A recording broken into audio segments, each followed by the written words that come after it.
honoured guests, and most importantly, the Angus College successful students of academic year 2010-11, a very warm welcome to this, the key event of the Angus College calendar, our annual graduation award ceremony. I always have three words in my mind at this event: pride, celebration and congratulations. You, the Angus College graduates, are why we're all here today. You should take great pride in your achievements.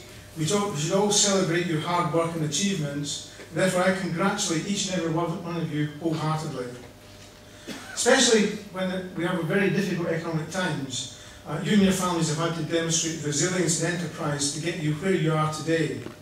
So on behalf of the successful students here today, I'd also like to pay tribute to your families, friends, employers, and also the college staff and Board of Governors who've all supported you in their different ways to get through the trials and tribulations of your studies. Each and every one of you here today will have had personal goals to achieve whilst at college: achieving a national and internationally recognised qualification, progressing to and achieving a university degree, being more successful in your chosen career, or improving your own employability. But you, the students, have also given a great deal back to the college, the Angus community, and indeed the international community during your studies here. You, quite simply, are the soul of the college. As you come up on stage to accept your award, I think we'll see, ladies and gentlemen, they're quite a diverse lot, a passionate lot, a fun lot, and a dedicated and determined lot. Well, you've got one or two things to live up to there, okay? And I'm actually very proud as the principal of Angus College to think of you as part of the Angus College family. And for the benefit of the audience here today, let me tell you just one or two things about the Angus College family of students for this year. There were 10,000 of them last year, all ages, there were 15 nationalities.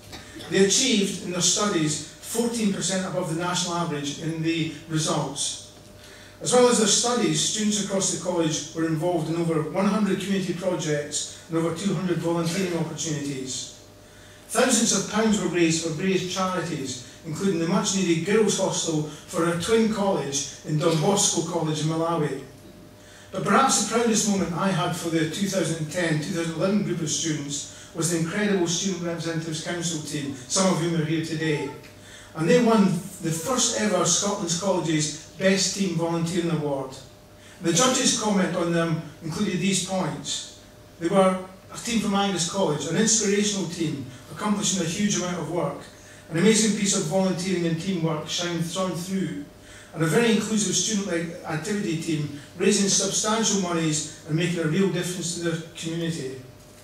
And typical of these students and other students in Angus College, they decided to donate a substantial cash prize to sponsor two needy Malawian students in session 2011-2012. Ladies and gentlemen, I'm absolutely inspired to do my job by our students and their generosity of spirit, and it's they who give me the optimism for the future. So, ladies and gentlemen, we do have inspiring and motivating students at our college, but I know also that their spirit of resilience, enthusiasm and enterprise is reflected in the ethos of the college itself. And in academic year 2010-11, I know I can safely say that we know that we had by far our most successful years at college. We had record levels of student activity at Angus College, with Angus as a region having the highest percentage of 16-year-olds entering college in Scotland. We were some 33% above the national average. And that's a target group, a priority group for the Scottish Government, and we're doing so much more than other parts of Scotland. In fact, Angus as a region had the highest educational penetration in mainland Scotland. What does that mean? That means we have, in this area, the highest number of adults engaging in lifelong learning in FE and ITCHE. And this is mainly due to a brave Board of Governors decision to offer student places, if we can afford it, above our funded contract from the government. And in 2011-2012, this amounted to 20% additional student places. Let me convert that into numbers. That's 2,000 full-time and part-time students that we as a college funded from our own resources. I would like to congratulate the Board of Governors for this tremendous public value that they allow us to deliver. And these students are successful, and I've mentioned that. Our positive student outcomes are among the best in Scotland. We're 18% above the national average for further education and 14% above the national average for higher education. And again, the college and its staff and its students also picked up a record number of prestige awards. There's too many to list here, but I'll give you the pick of the bunch. In Scotland, we won the award for Best Professional Development of our Staff, for College Governance. We had the best marketing team in Scotland. We had the best HR Assistant of the Year. We won the award, as I've said, for student volunteering in Scotland. And also locally, the college was named the International Ambassador of the Year award for Angus. But the pick of the pick to me was undoubtedly, in the Times Top 100 Companies, the college was picked up as the best educational employer in Scotland. I'm also delighted that our initiative to develop a new model for apprenticeship delivery for Scotland's oil and gas industry is now providing a much needed pipeline of technical specialists for the strategic industry. Angus College now delivers over 200 apprentice places in a partnership with key companies such as AMEC, the Wood Group, PSN, Petrofat and ACRI Solutions. Some of these are basically FTSE 100 companies. And this record of delivery now makes us a key player in the plans to establish renewables energy production along the east coast of Scotland. And at another level, we are delighted that our European-funded MASS project, Measuring and Assessing Soft Skills, has resulted in Angus College produced materials being used across Europe for those furthest from the job market. Ladies and gentlemen, after 15 years at the helm of Angus College, I am constantly inspired and motivated by what this college achieves and stands for, and by the exemplary efforts of our staff and students. We have an incredible educational asset here in Angus, which adds so much to the economic and social well-being, and I can assure you that we will embrace any structural changes or financial challenges that are coming. I remain very optimistic about the future because, quite simply, if you didn't have colleges like Angus College, you would have to invent them. Thank you very much, ladies and gentlemen.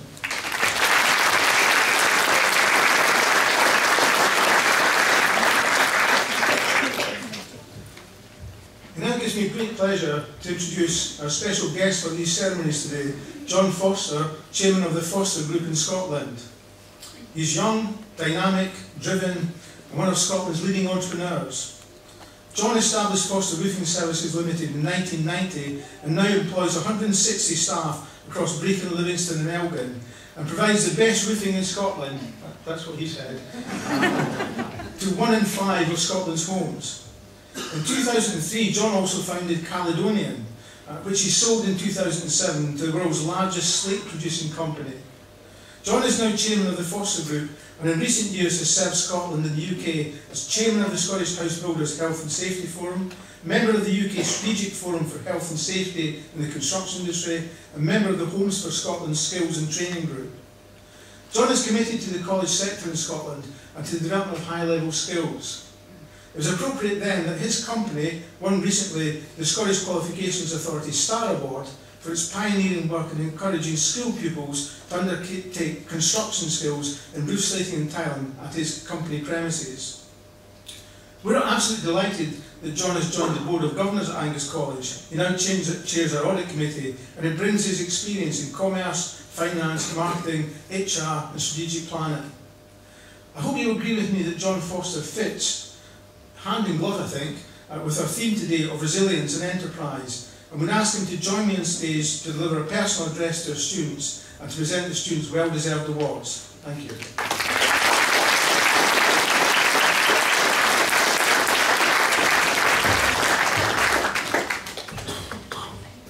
I sometimes think when you say you chair the audit committee, it's a bit like saying you're an estate agent or work for the tax man. Never mind.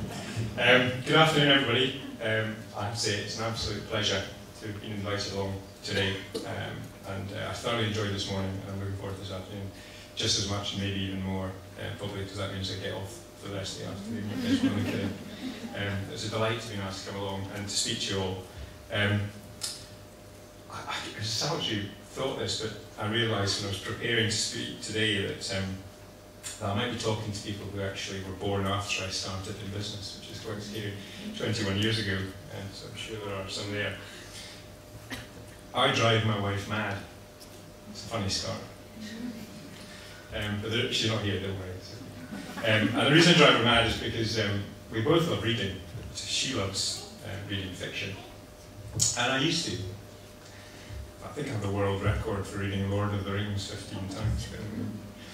But she says I read boring management books. And I don't think I do. I like to read the stories of success. I like to read about Richard Branson, Jack Welch, Warren Buffett. In fact, I read Alan Sugar's book recently, and to be fair, even that was better than the TV programme. And I like reading those stories because they are stories of success. And I'd like to think that's relevant to all of you today, because this room is absolutely full of success stories. And congratulations to each one of you for what you've achieved. It's quite something. But there are common themes in all of those books. And I've read many more than just those ones. And the themes are the same in them all. Imagination, determination, passion, for sure, and hard work, which all of you have demonstrated over the last few years or so to get to where you are today. And congratulations for that, for all of that, especially for the hard work. And I don't think it's a question of, do we have those gifts? Because I think we all do. All of you do too. I think it's a question of, are we willing to use them? Are we prepared to give it a go? I think if we looked at the media today, and we can't avoid it, let's be honest, we'd perhaps be led to believe that economically the end of the world is now. But you know, I disagree. I think right now it's a great time to be stepping out into the world of work, for those of you who are going out there for the first time. I think it's a fantastic time of opportunity. And I can relate to it because I started my first business in 1990. And for those of you who were born long enough ago to remember 1990, you'll remember that was slap bang in the middle of the previous recession. It was pretty tough times. But it was a great time to start. Didn't stop me, never looked back. And I think that's important. We're not in a recession. We're at the start of the next great economic cycle and the next great opportunity. It might not be hard for some of you, it may be hard for some people at the moment to find the job that they want, to pursue the career that they want to, or maybe even to start that business that they're thinking of starting. But you can do them all. Maybe you won't get it today or tomorrow, but if you persevere, it'll come to you. So what about those qualities? Imagination. Well, I heard a great thing when I was in my teenage years, which was, when everybody goes east, go west. And I think that's important and reflects what I've just said. When there's doom and gloom around, lift your spirits, lift your eyes to the horizon, and look to the future, because that's where your opportunities lie. It's just about having that imagination. The opportunities are there, but be enterprising, think differently. And perhaps it emphasises why the new Enterprise Centre, Angus Enterprise Centre at the college, is such a great thing at a great time. Really important, and will make such an influence and a difference, I think, to so many people. The next big idea is always beside you. It's sitting in front of you, behind you, beside you. It's on the TV, it's in the shop, or on the high street, or whatever you're thinking of. Another thing that drives my wife daft is every time we start a new company, she always says to me, whatever you do, don't do another one. Unfortunately for her, the other one's already forming in the back of her mind. But we're never short of ideas, and neither are all of you. So go out there and make them happen. Be determined, determination. Every one of those great success stories demonstrates a huge level of determination to succeed. So it doesn't really matter the state of the economy. It's what we make of it. You can do it if you want to. And you know, every great journey starts with one small step. Another thing I was told many years ago. And as I always say, you want to climb Everest, you've got to put a backpack on, you've got to step out the door, and you've got to go and climb it. We started 2 new companies in the last 3 years, one in 2009 and one in 2011. That's in the middle of recession. That's confidence for you. That's belief for you. In fact, I'm pleased to say that I think the company we've just started this year is almost certainly going to be the fastest growing company we've ever started, and almost certainly will outstrip the success, perhaps of all our other companies combined. That's opportunity. But what about passion? Because whatever you do, you need to be passionate. I have huge admiration for another local businessman, Paul Grant McCarthy. I look up to him enormously. Hugely talented individual, massive achievements. We have a slight contradiction in our views. It's not really a contradiction. I heard him say recently that the most important thing for anyone to go and start their own business is to have a really good business plan. Well, you know, it is important that the thing that will carry you through whatever you do is passion. And if you're not passionate, maybe you shouldn't do it. But you've got passion in you, we all do. So get out there and make it happen. But let's not forget the fourth one, the one I mentioned earlier, which is just hard work, hard graft. You can't get away from it. You've all proved it. You can do it. It's part of the journey. Because today is part of a journey. It's not the end or a destination. It's simply the end of a phase and the start of a whole new phase. And that's a great story in itself. Remain determined. Keep your imagination at the fore. Be passionate about everything you do. And just work hard. Because the journey is an exciting one. And so is the new phase ahead. I know I continue to enjoy mine with many years ahead of me. I'm looking forward to seeing some of you overtake me. I'm sure they'll be right there. But in the meantime, I give you my very best wishes, all of you, and congratulate you for what you've achieved, because it is fantastic. And it's a fantastic step and demonstration of what you can do and what you can do in the future too. So well done.